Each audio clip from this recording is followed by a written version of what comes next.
Hey, Coach Hynes, Paul Allen, how are you?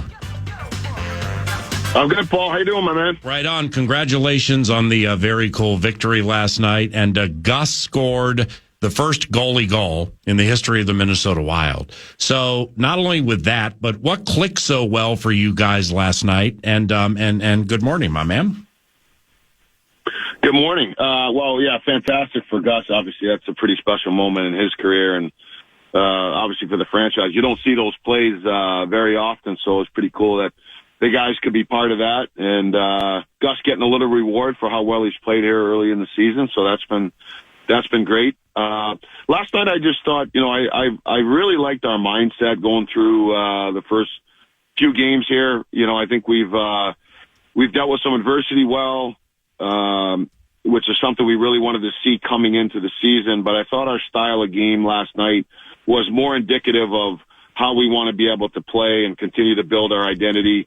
And guys got rewarded for it, so it was really good to see. And Gustafsson scored just the third goalie power play goal in the history of the National Football League, of the National Hockey League. So, when that's happening, what's the bench like when the puck goes sailing through the air and the guys knew it had a legitimate chance? Yeah, as soon as he, you could see it because it was kind of a dumping on him, and there was no pressure at all on him, and you could see him kind of glove it and start to play it, and then guys were like, go for it. They were standing up going bananas before he even shot the puck. And then when he shot the puck, you could see just by the trajectory, like, this actually has a chance to go in. And then they went nuts. They went nuts on the bench. They went nuts in the locker room. It was great. It was great to see. Those are fun moments to be part of. And of course, you know more about everything Brock Faber related than we ever will. He's not like the biggest smiley guy in the world, okay? That smile he had on his face when he encountered Bus after scoring it, that was priceless how happy those kids were. Yeah, it was genuine. You could see they were really, really happy for him. I think happy for the, just kind of the combination of, getting a road win, being a little bit banged up, had 4 games in 6 nights. And then for Gus to be, and Gus was, he's played really well for us. And I think that's that combination, right, of the goalie playing well, guys, play hard in front of him, and then he gets the opportunity to get that situation, all kind of comes together. And, those are little moments early in the season too that, you reflect back on them, but they bring teams together. There's a good energy about the group. And, so it was good. It was fun. Well, if not having Eriksson Ek, Johansson along with Spurgeon, if that's a little banged up, I'd like, or a little adversity, I'd like to know what a lot of adversity is. You know what I mean? That's a great point by you. Great point. Well, point. Probably the word, not the right adjective by me. Yeah. Well, I mean, I jumped in late. You guys are up 2-0 and I'm like, damn. I mean, they've been playing well and including, the most recent one at Winnipeg without some players. But last, St. Louis, it's not the greatest presentation in the world right now, but nevertheless, you only play who's in front of you and the players you have. And you guys, I thought, were fantastic last night. And Kaprizov played nearly 28 minutes, second most ice time of his career. Now, Kirill did not muster a shot, but had a couple of sweet assists. What led to the extended minutes for Kirill Kaprizov? Well, we had 11 forwards, right? So we dressed 11 and 7 because we only had 7. We only had 11. We had 11 healthy forwards and 7 defensemen. So anytime you do that, it usually gives an opportunity to play some guys a little bit more. Boldy got some extra ice time. Kirill got probably more obviously than anybody else. But he's, it was a situation coming off a day off. We don't play for, a few more days here until Saturday. So the schedule lended itself to be able to get him some more ice time. He's a player that can handle it. Not all the time like those minutes, but I think in a one-off game like that where it's 11 and 7, a lot of times it gets him, an opportunity where we could put him with Hartman and Boldy as well as he could play in his regular line with Rossi and Zuccarello. And then some things that get tacked onto it for him. Obviously, the power play adds a few more minutes on for him in those situations. But hey, anytime you can play a player like that and give him more opportunities, I just found in coaching and dealing with him, the more he plays, the better he plays. John Hynes, coach of the Minnesota Wild. They've yet to. I believe your team has yet to trail this year, even despite not winning games in regulation. You're still amassing points here, and you mentioned the schedule. With at Columbus, at Everson next on Saturday. Okay, so that's good that you get to breathe for a little bit, but seriously, Bettman in the NHL crammed 4 games in 5 days for you guys to start with multiple travel. So how are the guys physically responding to kind of a grueling start to the schedule? Yeah, I think physically they've been good. To me, the thing that we really is the mental toughness part of it. When you play. As you said, you go 4-6 right out of the gate, but that's the NHL. Like you gotta play the games that are on the schedule. I really liked our game in Winnipeg. Playing at 7:00, going to a shootout against Seattle, and then playing at 5:00 the next day versus a team that was off. Like that's a game you got to have some mental and physical toughness. You got to play a certain style. You got to grind through some fatigue. You can't have passengers. You're going to need great goaltending in that game because just on the schedule, you're a bit up against it. I just liked our fight, our competitiveness in that game. And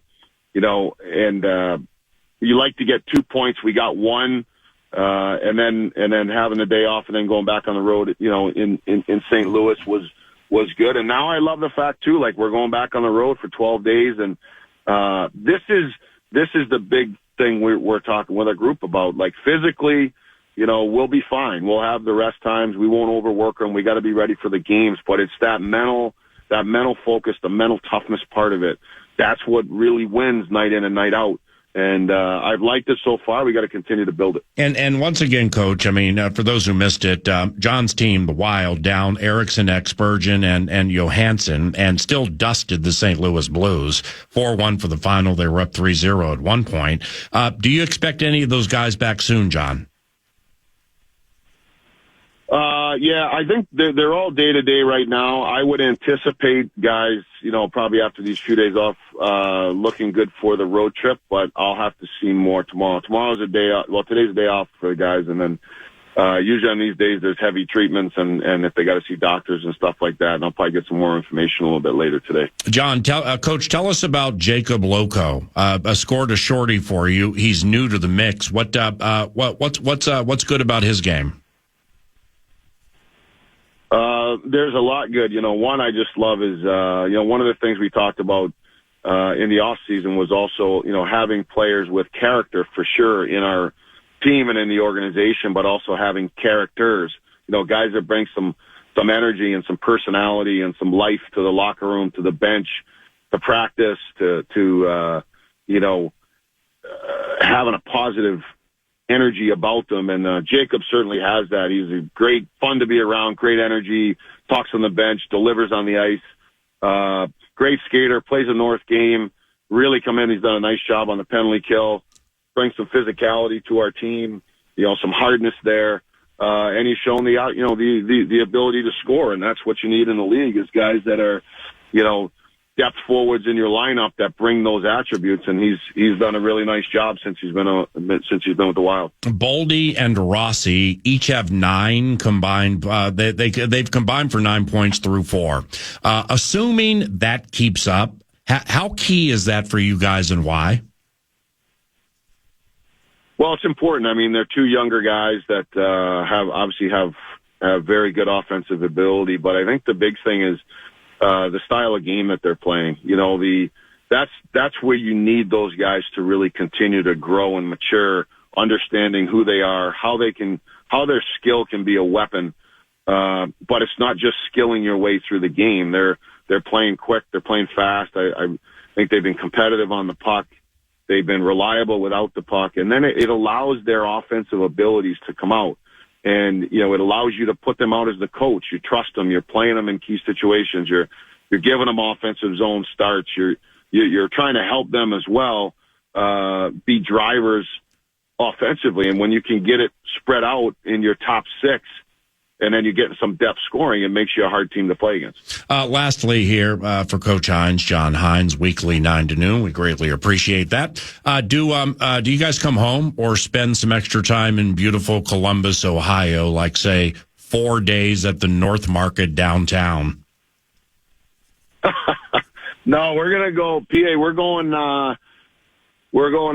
Columbus. We leave on Friday. We play them on Saturday, and then we're going to go down to South Florida there because then we got the Panthers on Tuesday. So it's a 12-day road trip, 4 games, but there's like days in between the games, so it makes it a little bit longer. But we'll take it. It's nice. There'll be some nice areas that we're going to be able to go to. I think guys can get some rest. We can do some team stuff and make sure we're dialed in and ready to go for the games. And we want to be road warriors. We want to be a competitive team as the season goes on. You got to be a road warrior and find ways to win on the road, and we're off to a good start with that. Indeed. My man, great chat. Thank you very much for the time, and we'll call you next week. Best of luck against the Jackets, okay?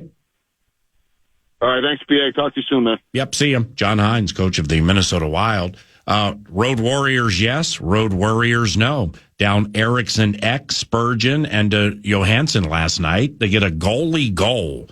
First in the history of the Minnesota Wild. Only the third goalie power play in the history of the National Football League. And let's listen to it after I was able to find the audio. It's loads, rockets one in, glove down by Gustafson. He's going to shoot to the empty net. Philip Gustafson to the empty net. He scores! Philip Gustafson with a goalie goal! 8.1 seconds to go! And they mob the Gus Bus back of the net. It's 4-1 Wild. Oh, my goodness. NHL history, Gus Bus immortality, and the Wild took care of business shorthanded against a St. Louis Blues team that undoubtedly has seen its better days.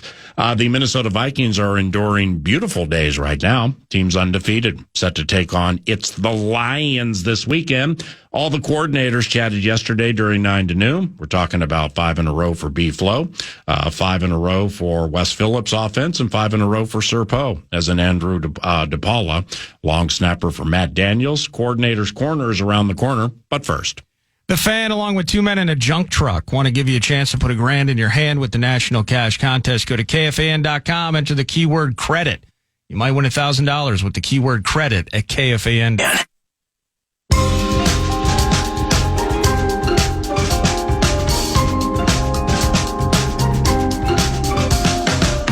What these coordinators have to say yesterday about the Vikings and the Detroit Lions. Welcome back to 9 to noon. It's 10:21, and I'm Paul Allen.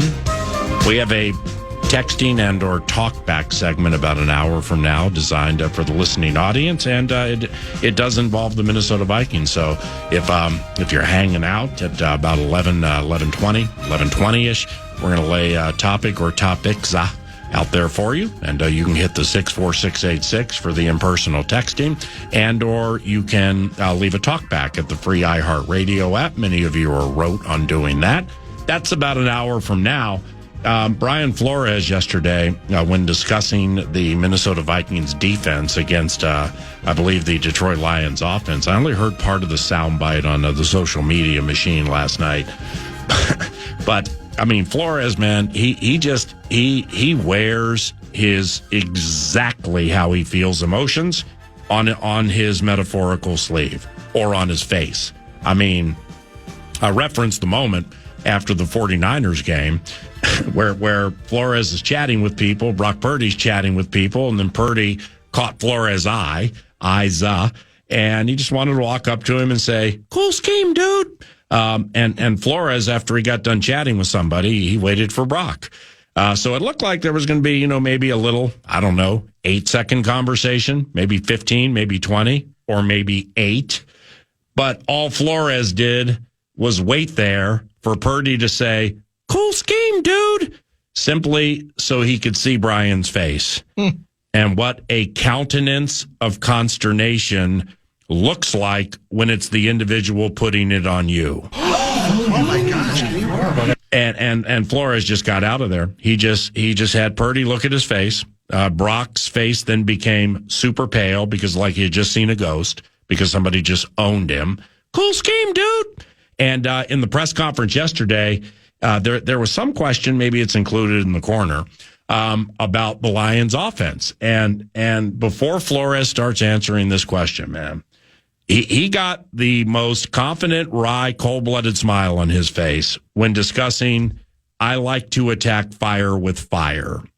And whether it's Amon-Ra St. Brown, David Montgomery, Jahmyr Gibbs, Sam Laporta, Jameson Williams, it just goes on and on with this high-powered Ben Johnson offense.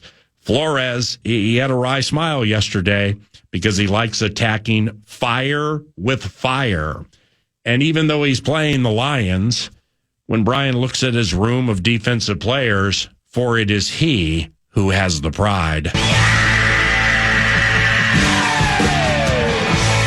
And fire with fire, he talks about how talented Brian Flores does, talks about how talented this Lions group is. It's a talented team, really across the board. They play physical.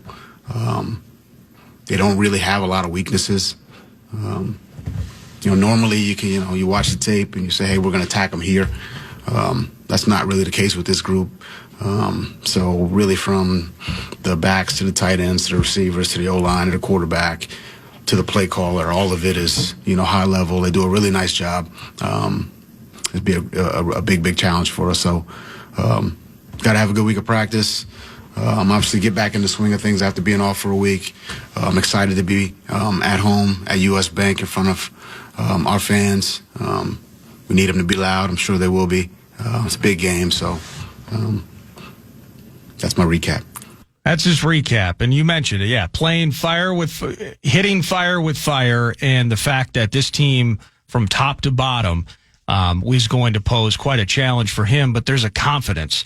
There's in amidst all of the way that he weaves his way through press conferences, there's almost this wry smile at times when he's talking about things. Like, if we were sitting down having a cup of coffee or something, maybe I could expand on this topic.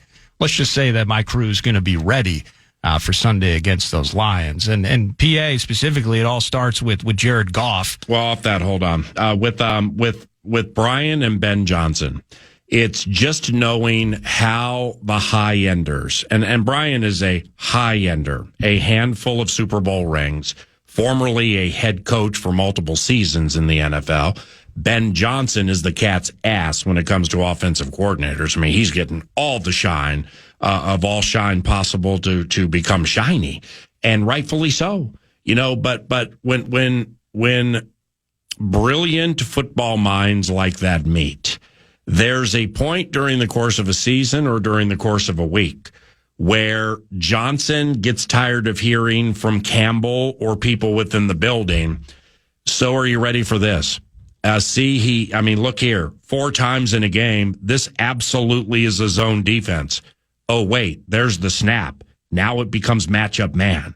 Are you ready for this? Are you ready for that? Are you ready for the unpredictability of the 7 strewn across the line of scrimmage? And one time Hitman comes, and then the next time Metellus comes, and you can't see it from under the cover of darkness. Johnson's going to get sick of that.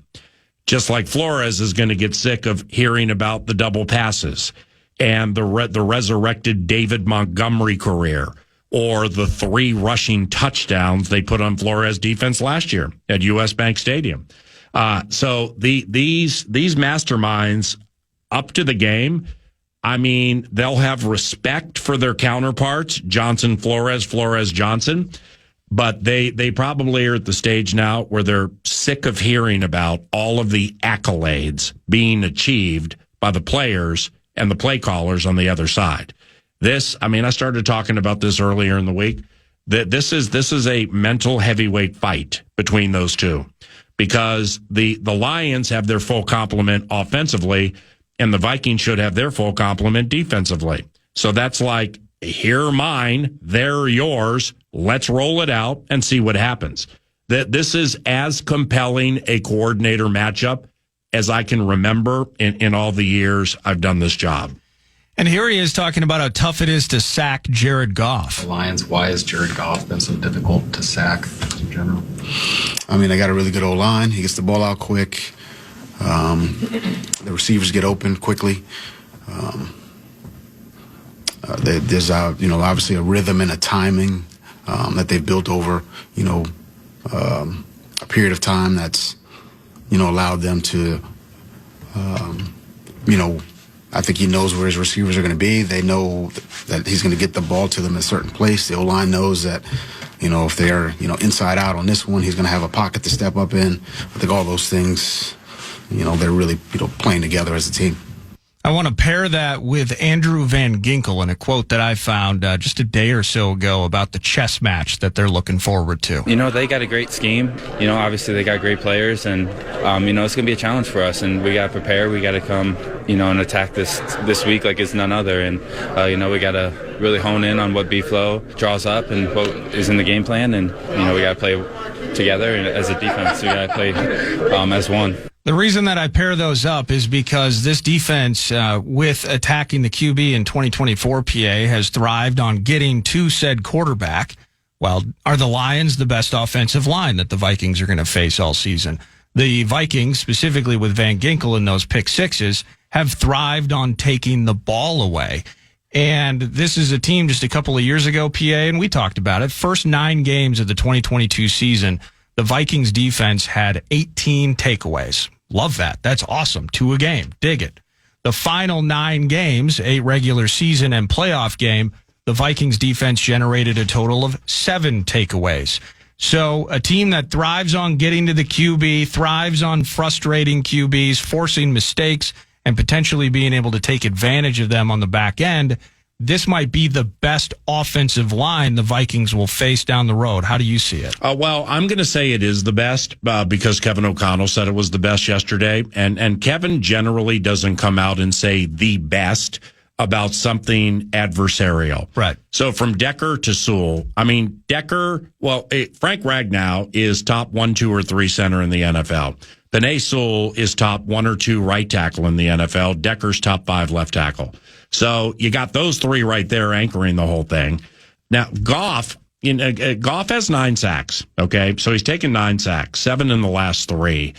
But Jared never has been a sack machine. That's why you could tell with the way Brian answered that question. He just went lickety-split through it because I don't know if the questioner looked back at the past performances of Goff and like a voluminous or lack thereof amount of sacks, but Jared never has taken a lot of sacks. But I think that's why I asked him the question, though. It's like, what is it about Goff? Like his whole career, maybe. He's never been a guy that's particularly easy to take down. Well, Jared's yards per attempt this year is almost 9. That's the best of his career, and he leads the National Football League. So they're getting down the field. They're striking down the field. Jamison Williams has really, really improved. And he's given them, Khalif Raymond gives them a sneaky deep threat too, something that you have to acknowledge. Patrick's an underneath guy, or the skeletal remains of Tim Patrick, and Amon-Ra St. Brown. Since the first time I saw him, I fell in love with him. He's high-end. He's a high-end route runner. And Gibbs catches it too. Now, from a Vikings defense standpoint, the Vikings are the first NFL team in the Super Bowl era, I think that goes back to 80, to total 20 or more sacks and 10 or more interceptions, while also holding their opponents to 350 total rushing yards through the first 5 games of the season. So we're talking about statistical equity with a lot of teams and a lot of seasons, all the way back to when the Super Bowl era began. Andrew Van Ginkel is the first player with 3 or more sacks and multiple pick sixes in the first 5 games of a season since individual sacks became official in 1982. The Vikings and Lions have allowed 100 or more rushing yards just one time this season, 2 of 4 teams with 1 or fewer such games. Since last season, Detroit leads the NFL in fewest games, allowing 100 or more rushing yards, 6, while Minnesota ranks second, 7. This is it's not a football game; it's a bloodbath. This is phenomenal. What is coming Sunday at noon? On the offensive side of things, Wes Phillips, part of the conversation out of London is what up with the run game after Aaron Jones went down. Here's the OC, Wes Phillips, talking about Ty Chandler specifically. Yeah, Ty, unfortunately, a couple of runs that were really probably going to be our best hits of the day. Really one that you kind of got to see play out, and then really there was another one where we had a pre-snap penalty where we had a really nice edge where Ty would have been able to use his speed, and felt like we would have had a nice hit there as well. A couple of his better looks were unfortunately, and some things we got to clean up with some of the pre-snap operation and penalties. But otherwise, it was a tough front, and they've done pretty well against the run all year, and we knew it'd be a challenge. But still would like to be able to churn out some yards there when you're committing to run the football.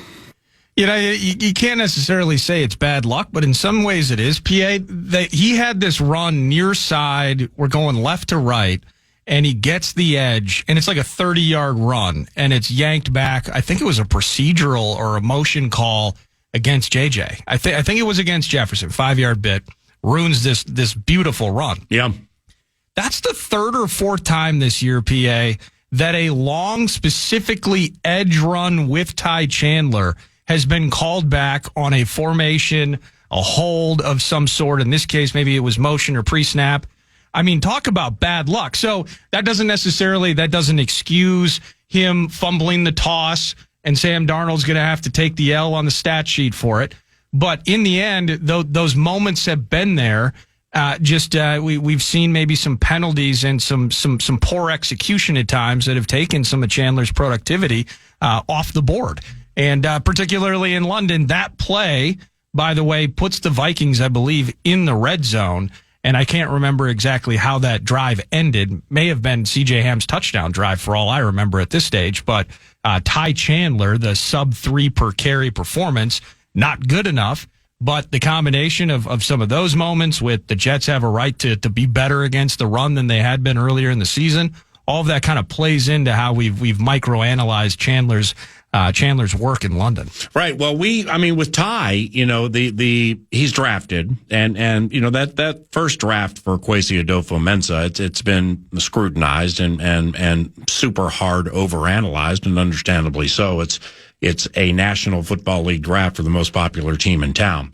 But with Chandler, Ingram to a certain extent, and Jalen Naylor to a certain extent, is starting to bear a little bit of fruit, so that it's not like a 0 or a 1 anymore when you grade it like up to 10. And part of that's Ty Chandler. Now with Ty, the by faith belief is because you're smart and you work hard and the coach works super hard with you, that things are going to improve year by year, and they have. But in the preseason, where Ty had some good moments, we didn't see, or at least I can't recall, a blitz pickup where you're like, wow, that he had to get over there quickly, say shotgun, he's to the left of Jaron Hall, and the blitz is coming from the right of the quarterback, and Ty needs to know, A, it's coming from there, B, who to get, and C, how quickly to get there. We didn't really see that from him. And from a pass protection standpoint this year, there's nothing that jumps out at me, positive or negative, with his pass protection. So then what's next? Because that's what needed to improve most. Well, next is the catch and run, because O'Connell likes to throw and Jones can catch. Dalvin could catch. You need to catch in this offense. Well, there was some functioning clankability with that example that you mentioned, where indeed Darnold did get the fumble. He now has 5 this year instead of 4, so they did give it to him officially. But I could just tell yesterday when chatting with Kevin that he was not pleased with that. Yeah. So then the next one's going to be, how are you game day? Are you chill? Are you calm? Aaron Jones, calm. Dalvin Cook, calm. Cam Akers, calm. Just super calm, not afraid of the moment. I'm not saying Ty is. Ty's not really a wound-up kind of guy. He's kind of a quiet guy. But there were just moments in that game where it looked like Ty from the year before. So clearly, I would say more so a concern with Jones and what he's going through now, with the acquisition of Cam Akers. It's more so 33, gets hurt. Everybody knows it. We knew it when we signed him to the 1-7. But with Jones, when you look back at Aaron Jones, he and this is a problem. It's nothing he can control, but it's the worst case scenario. If Jones gets hurt during games and he leaves and he doesn't come back, what's problematic with that is that the whole plan has been predicated around him and off of him. Yep. So when he leaves, if I'm a coordinator if I'm Ulbrich for the Jets, or if I'm whomever facing the Vikings, then I do what the Jets did. Well, I'm not going to respect your running game until you show me you can run. And I know you want to run more than you have the previous 2 years. I can see the metrics. So you're still going to try it. But I think I can stop it with 4 or 5 people. And the Jets were right. Well, that's a problem. That's a problem. Is when somebody leaves and the reinforcements come in, you can't have, if you have Super Bowl aspirations, you cannot have an opposing coordinator look at a high-octane, high-powered offense and say, we don't think you can do this.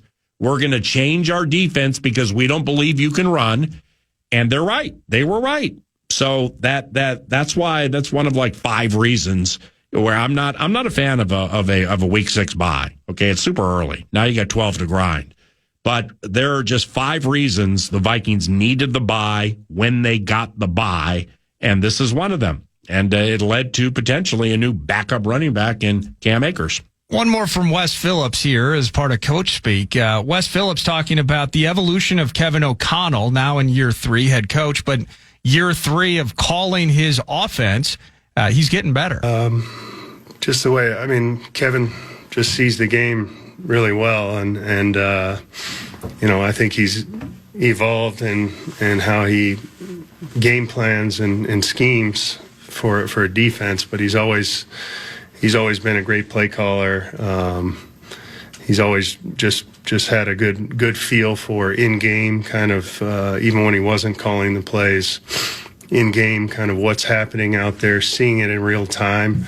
That's kind of, I think sometimes the separator is these guys that just, they're seeing it more in real time and having a feel for it and understanding like kind of what plays are in that we could get to without necessarily having to look down at the sheet. And Kevin's always been able to do that and have that feel for that. And, as he's gone on, the more he does it, the more experience, the better he is in that aspect. But there's a lot of layers to calling a game, and a lot more layers than you think sometimes. And sometimes I'm even surprised, hey, we need that play in because of this situation. Say, oh, that's interesting. I wouldn't have thought of that, So, he's good. What a wonderful response by Wes Phillips there. And I heard him say something about play callers that I've never heard. I'm sure it happens, and I'm sure that there were those who were able to do this, but he's like, the amazing ability to call a play without looking down at the sheet. I mean, is born of repetition. But if you mess one little thing up in that play call where you're not looking at the sheet, so it's committed to memory with what you want in that quarter against that personnel at that down and distance with the score what it is. That's genius savant. And for Phillips to bring it up, like his ability to call plays, the right play in the right situation without even looking at his call sheet. Wow, man, I've just never heard it put that way. That's terrific. Coachspeak. Well, and part of that, too, think about the combination of that while bringing Sam Darnold along for the ride, right? Mm-hmm. Working deep into his ability to communicate with him and keeping things organized. A couple of weeks ago, you had a pre-bye. I mean, it may have been just before the London trip where he was kind of talking about how he has to exude a certain vibe, a certain calmness, a certain aura into the microphone because that travels. And all of that in the midst of the fight. Into his 3rd year, it's hard to deny that he's gotten better at this. To the special team side of things, Matt Daniels. I didn't get all the nicknames in here, but this one hit me a little bit about Dallas Turner playing special teams. Yeah, for sure. And DT's a guy who came in and has never played special teams before in his life, so everything is all new to him. He's still raw, and the thing with special teams is that it's so much space play that's involved. Like it's chaos. There's bodies flying everywhere. But the thing that's always really a premium in the special teams world is block destruction and being able to tackle in space. And I would say, instincts and kind kind of awareness, spatial awareness kind of plays into that role too. So when you start looking at, being able to develop special teams guys, is how good do you defeat blocks? Now you start talking ball blocker relationship. Am I able to work edges on a guy versus do I have to button press or shotgun press a guy and play 2 gap and a half type football? Damn. So those kind of things play a role in it. Wow, our guys are incapable of explaining. They're so technically sound with the way they explain things. Well, first of all, has anybody ever made special teams as exciting and interesting sounding as Matt Daniels? Yeah. The reason I played that, though, is, and he would go on, it was a very lengthy question, but kind of talking about, and you heard it kind of on the front end, he has had to grow a lot, Dallas Turner has. Yeah. At adding value and utility in other areas, despite, of course, first-round pick. We want this guy to sack the quarterback and do it in purple for many, many years. But the work and the growth that he's shown on special teams, kind of the vibe behind that is, I'm trying to figure out PA. He's not getting a ton of snaps. He missed that game and came back again at Lambeau, as he said he would. But the first round equity, and some people have asked, well, why isn't he on the field more? And is it a function of Dallas Turner slow to go? I don't think that's the case. It feels like Grenard and Van Ginkel have just become 2 guys right out of the gate that you can't take off the field. Do you see it that way at all? And he's going to have the right as a rookie to maybe hit a wall or ebb and flow as he learns, certainly. But the 2 guys playing in front of him right now are so damn good that I can't say that Turner's a guy I'm constantly thinking about on a game-by-game basis. Yeah, here's why he's not playing. And for the Vikings being fortunate, here's why they're fortunate they don't need him to play a lot. Purdy has thrown for 162, a touchdown and a pick, and he's back to pass. And he is sacked! Patrick Jones, holy cow, he's out here trying to win NFL Defensive Player of the Year. That's his 2nd sack this game, 4th this season. They battered Brock 4 times, and that's a loss of 7, 2nd and 17. Yeah, Patrick Jones having 5 sacks is, that's so beneficial to what's happening here with the Minnesota Vikings, because that means the guy who's in front of Turner, he can't catch. Okay? He can't catch him, at least at this stage. So you may come into it as co-SEC Defensive Player of the Year. You look at what the competition looks like. You're like, well, I got him. Grenard, that's probably a problem, but I got him. No, you don't. Okay, so that affords the team and Mike Pettin, with the outside linebackers coach, that affords them the opportunity to raise Dallas in non-desperate fashion. Yeah. Dallas made a play. He makes these little subtle plays each game where you can just tell it's starting to click. And guess what? We were only in September. Now we're in October. So the November, December, January, February games matter. They matter as much as these now, but you're still trying to get things up to speed now. Turner came streaking from behind the line of scrimmage to the left side of Brett Favre, and he either forced an early throw or he got a tackle for loss on a running back. But he came in there like a shot. To Rodgers. Yeah, Rodgers, thank you. Yeah, like a shot. So that was like watching it back, like, whoa, that was quick twitch, ABC, boom, everything worked. So everything worked. Just getting everything to work with these guys in the ultimate team game can be tough, specifically when you're 21 years of age. So they hit on one with Dallas Turner. We just may have to wait a little bit. 10:47 in the neighborhood. Back after this.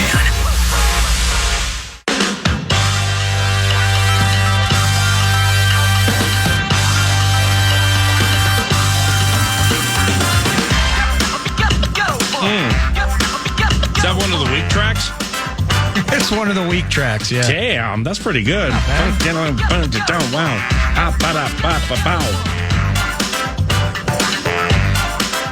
There's an Eminem song. I haven't heard the song, and I'm not even going to go down the context of what it involved. But he misspelled the word rapper purposely. Do you know what I'm talking about? I do not. No. Yeah, I saw it online last week where he has a song. I don't even know what it's called, but like he'll rap it and say rapper, but if you read the lyrics, there's a letter that's left out. And then he has just like one of the most creative, brilliant approaches to the way he shared. I found it. He didn't spell the word without a P. Right. Did he?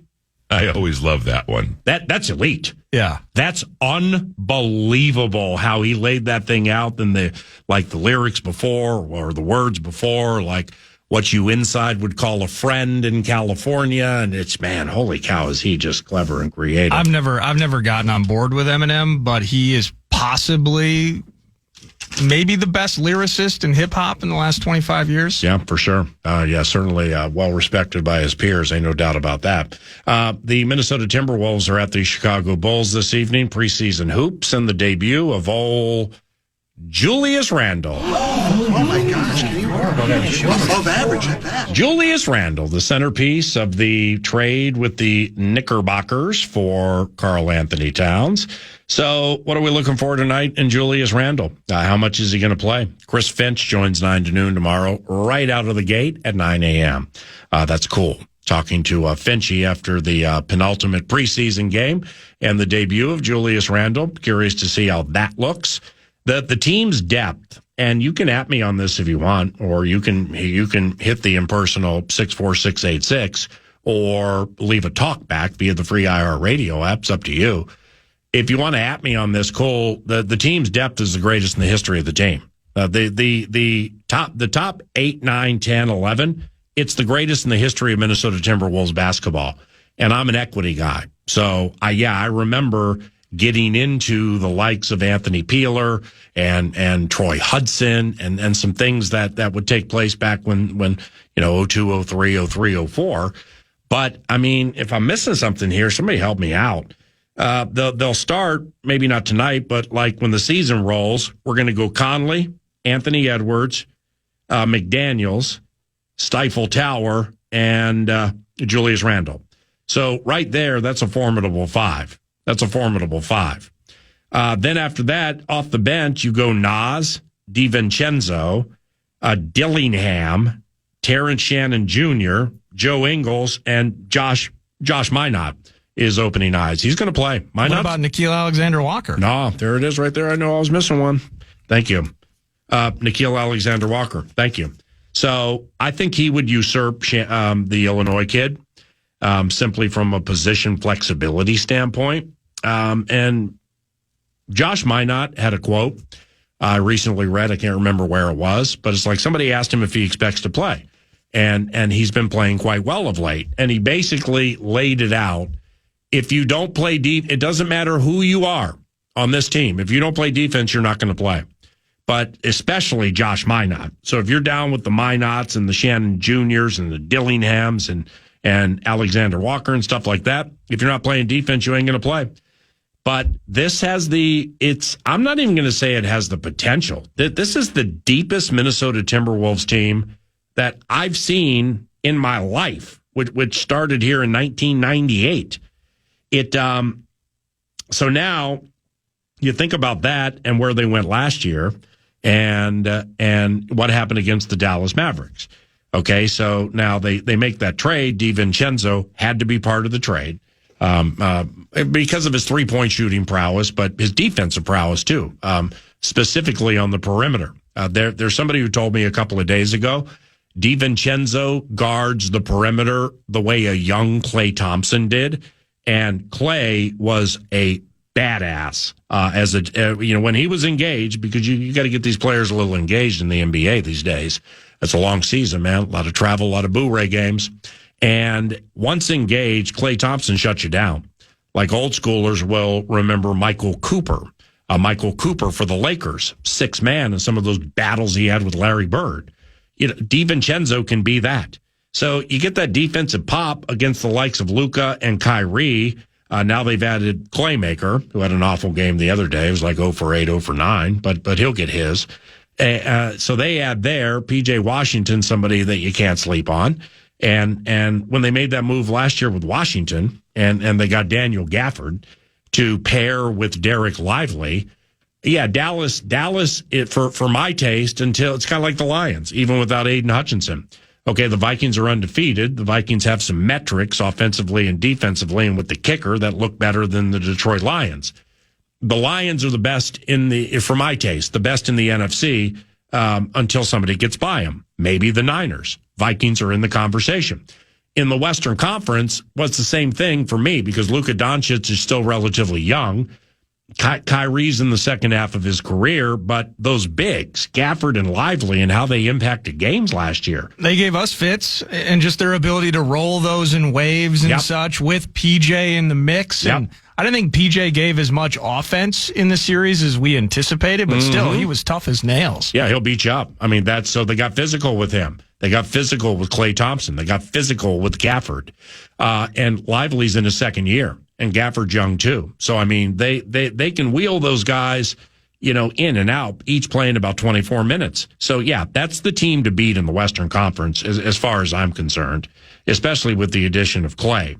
What about the Nuggets? Now, Jamal Murray has had knee problems about the last 4, 5, 6 years. Funny, he hurt his knee either in a practice or a preseason game within the last week. So they're sitting out Jamal Murray, and he may not even start the season as a starting guard for the Nuggets. I'd be concerned with that. Michael Porter Jr. is in and out. Aaron Gordon is in and out. Joker's best in show. But I just feel that bit topped out. Okay, it's going to be formidable. But when it won the title, there is a regression to a mean, which is a good mean. I mean, they can get to the Western Conference Finals every single year as long as Joker guy's playing. But I don't look at them as like the number 1 or 2 or maybe 3 caliber Western Conference team to go to the NBA Finals. Not at all. I'm thinking Dallas and Timberwolves. I'm not, with the Lakers, if with LeBron and Anthony Davis, Austin Reeves will be better this year too. He's pretty good, but he'll be better. D'Angelo will shoot you out of a game in a minute. I'm not taking them seriously a lick as a conference finals contender. Then where do you go from there? The Golden State Warriors. And they got Steph. Okay, they got Steph. So like Jonathan Kuminga played like 20 minutes a game last year. They're heavily reliant on him to like fill the playmaker role. Draymond's never going to score more than 6, 7, 8, 9 a game. Good player, good across the board player, but they are really void of scoring on that team. I think their new guy, Buddy Hield. Yep. I think they want him to shoot a ton of threes, maybe going back to, because he didn't do it much, I think, in Indy. Yep. Remember when he was with the Kings and he was taking 8, 9, 10 triples a game? I think he finished with Philly last year. I think maybe it was Philly. Yeah. Philly. No, he was with Indy, then he went to Philly. Yeah, 4 or 5 teams now. But I think that's their guy. Yeah. What do you think? Okay, what they're going to do with Buddy Hield, because they did it the other night, he's going to come off the bench. Because if there is a lack of potency from the starters, and then you put Buddy in there with the starters, I mean, the kid from the Bahamas who came into the league at like 27, I mean, he'll shoot you out of a game in 2 seconds. But Buddy is a guy who, I mean, his name's Buddy. Okay? Yeah. Aw. Now, Buddy's cool, but Buddy's like their Malik Monk, their Jordan Clarkson, their old school Lou Williams. He'll provide them with some bench pop, but they're just, unless I'm missing somebody here, they're just kind of void of scoring. So, I mean, it's tough for me to say Steph never has a chance to go to the Western Conference Finals, but everybody in the world had to know there will be a pay the piper time for the Golden State Warriors. Might be right now. And it's right now. It's right. And so then after that, Phoenix Suns, what I saw last year in the Phoenix Suns, they added Apple Valley's finest, Tyus Jones, to run the point so they can pull Booker off the point. I like that move. I think it'll impact Bradley Beal. I think the skeletal remains of Bradley Beal have definitely seen their better days. That's from going to the home games in the playoffs last year against Phoenix. Bradley's just not fast. He's just not fast like he used to be when he came out of Florida. Is Grayson Allen more of a 2 than a 1? He can play both. I think they'll start Tyus. So they do like similar to what you were talking about with Hield. Maybe they like Grayson as a second scorer off the bench. Yeah. Well, remember Grayson's 3-point shooting in the postseason last year. I mean, I don't think we were ever going to lose to Phoenix, but if Grayson hadn't gotten hurt, that whole thing might have been a little different. That's what and I'm speaking positively to that. I think Grayson's an asset for them. Well, Durant is the key because he's played a lot of games of late, and he's like 37 years old, 37 or 38. So Durant, I mean, if those feet are good and if he's healthy, he still brings it every single game. Yeah. With the exception of he does not get in the key and mix it up for rebounds anymore. Okay, Kevin used to be the kind of guy that would go crashing to the boards and get every rebound that he wanted to get. Old people don't necessarily like to be banging knees and hips and dealing with like young Banchero elbows hitting him in the ribs. Yeah. He's just trying to get out of his career alive. So he doesn't rebound the way he used to. He's still the bomb. Booker, I love Devin Booker. He's the bomb too. Nurkic had a wonderful season last year, but he's getting hurt too much of late for my liking. So Lavelle still likes him as the second rounder. Yeah, the Suns need to be taken seriously. I don't like their bench as much as I like the Wolves. Let me hit you with I got a couple of teams for you here. Mm-hmm. Gonna hit me with Memphis? I'm going to hit you with Memphis. Yeah. Let's do that because I don't want to say that they're key. They're not experienced enough and veteran enough, I think, to just flip a switch. Yeah. But everybody was hurt on that team. Marcus Smart missed 20-plus games. Bane, like half the season. Damn, they got Marcus Smart. That's right. Jaws spent the last 2 years either suspended or injured. So Smart's away from the team now, and I don't know if his injury or personal or whatever. He didn't play a lot of games last year. They did not get their money's worth from Marcus Smart last year. Jaren Jackson Jr., along with Ja Morant, Desmond Bane. Well, they're eyeing a trade. That's the big news thing within the last 24 hours. Marcus Smart potentially Madison Square Garden bound. Oh, wow. Really? In the rumor mill, yeah. Okay, now wait, then that means... Sixers in the mix. Yeah, they might be trying to shop him for some reason. Well... If the Knicks are considering Marcus Smart, then that means something is up with OG Anunoby because he's not playing right now. Might be a finger or something, and Anunoby's the bomb. Finch used to coach him in Toronto. He's a steel machine, hits threes too. Wow, that's compelling. But Morant, Bane, and Jaren Jackson Jr., that's like a lowercase MB3. Yeah, I'm not going to make it capital M, capital V, but it's an MB3, especially if Ja can play 80% of the season or 85%. And they got Zach Edey in there as the true center. That's their key. I watched him play the other night. Holy cow. I mean, he plods, he clomps. It takes him an hour to get up and down the court. But when he gets there, hide the women and children. He's massive. And I knew he was massive from Purdue. But like watching him against big NBA players, yeah, he fits in nicely already. Well, I remember I would always joke. I'm like, do we have Purdue boosters that listen to this show? Because anytime we were talking specifically in college hoops, leading up to the draft, it's like, I don't know, a lot of people are down on Edey. They don't think he can keep up with the physical aspect of the game. He might just not be athletic enough. And these Purdue fans would roll in like, no, you guys don't get it. He's going to work just fine. He kind of looks the part right now. Can I hit you with one more team? Please do. The Oklahoma City Thunder. Oh, wow. What are we doing here? That's top three. But is that an experience thing? In the same way that you would talk about the Wolves a year ago, and in some ways they needed to get chopped. Yep. And now they can bring that into 2024-25. Is that something similar where they added one of my favorite guys, Isaiah Hartenstein from the Knicks. Yep. So you pair him up with Chet. Chet needs to stay healthy, but this Jalen Williams cat is a badass. Got rid of Josh Giddey, went to Chicago. Yep. Giddey's in Chi-Town now. Tough year for him. Sounds like he maybe made some decisions that he regrets.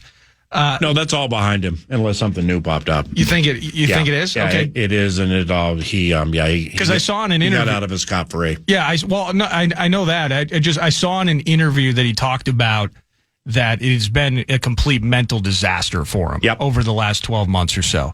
But yeah, I mean, you got MVP guy in SGA, Lou Dort doing his thing. I want maybe Alex Caruso, formerly of the Bulls. Maybe that was part of the bit with Giddey. Yep. But I mean, that's a team right now that, I mean, they were ruling the roost in the West a year ago. I don't see how they got worse. Well, and they play the Wolves incredibly well.